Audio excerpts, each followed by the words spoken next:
શ્રી સદગુરુ પ્રવચન પ્રસાદ 2477 પ્રવચન 1માંથી લીધેલ. જ્ઞાન માત્ર.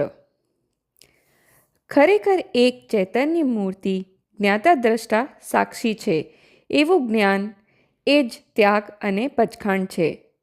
ધ્રુવ નિત્યાનંદ જ્ઞાતા સ્વભાવમાં એકાગ્ર થયો તે જ પચખાણ છે તેવું વારંવાર ગુરુ પાસેથી શ્રવણ કરે છે.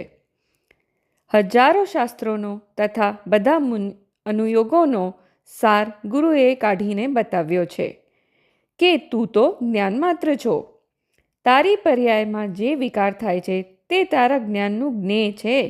વિકારને પોતાનો માને તે જ્ઞાની નહીં. પર તરફના વલણથી રાગ થાય તે પરભાવ અને હું જ્ઞાન માત્ર છું તે સ્વભાવ.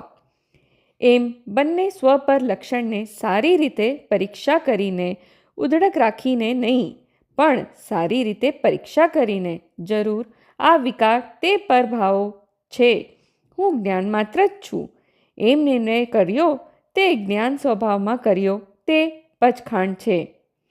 આગમનો ઉપદેશ આવો છે.